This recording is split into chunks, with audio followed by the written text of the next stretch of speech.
Don't worry. Don't think of a blue elephant.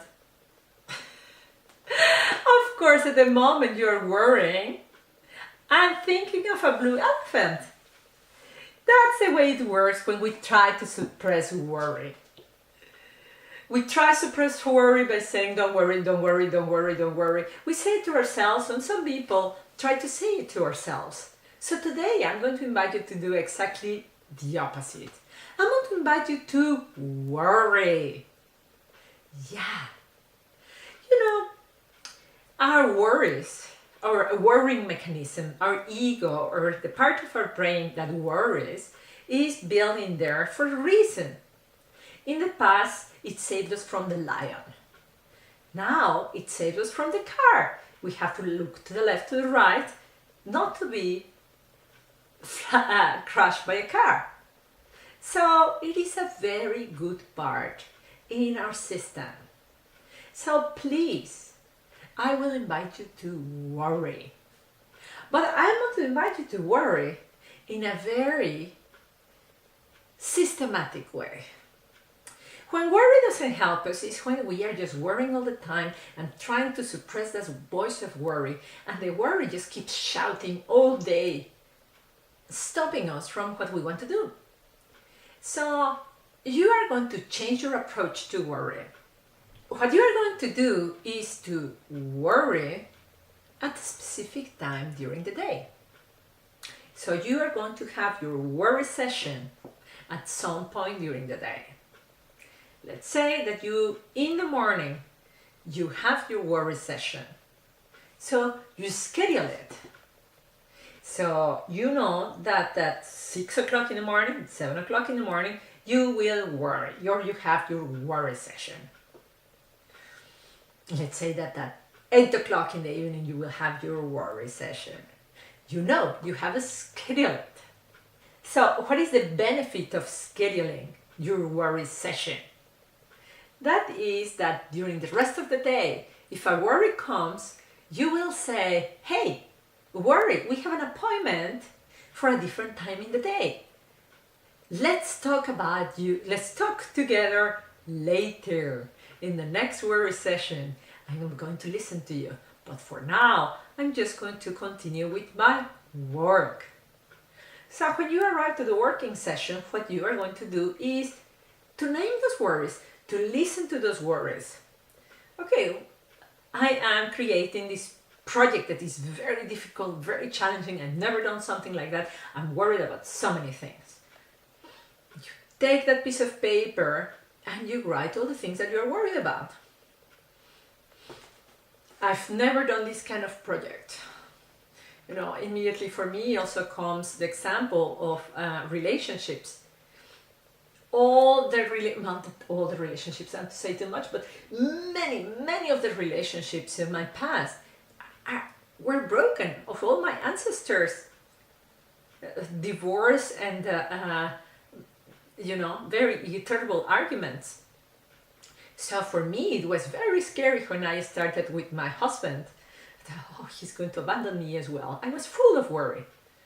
So if you're starting a company, you're full of worry because you hear everything around. Companies go bankrupt, go in debt. What are your peers going to say? There's just so much work. So whatever it is, it's a project, it's a venture, it's a relationship, it's being a parent.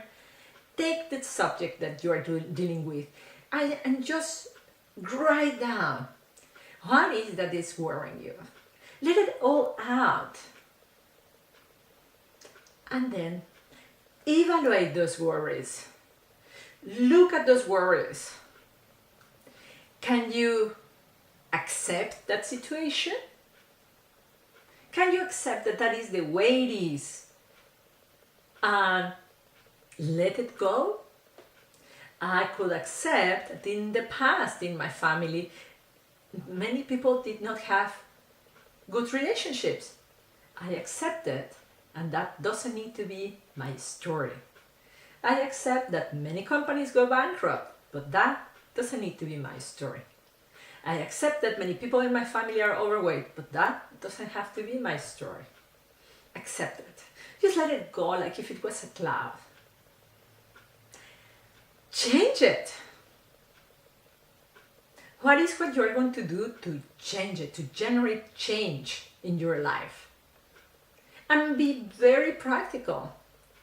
You want to change that idea of being big bones? Start drinking water, start exercising, start eating more vegetables. You see, when it's a matter of changing, you don't need those big changes. You need to start making small, consistent changes. Just a tiny fraction of a percent better every day, consistent changes. You don't need a guru to tell you what you need to change. If you do this work session every morning and you think about how you can change for the better, you will have the answer. Even if the answer is to get into therapy, get into coaching, get to a business coach, you know what the answer is. So don't stay with the, I don't know what I could potentially change. You have this great center of creativity to tell you what to do. In fact, where the point is for you to generate what to do, they're here in your heart and in your gut.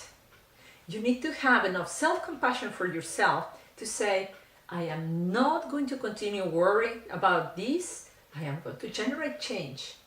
And enough courage in your gut to say, now is the time.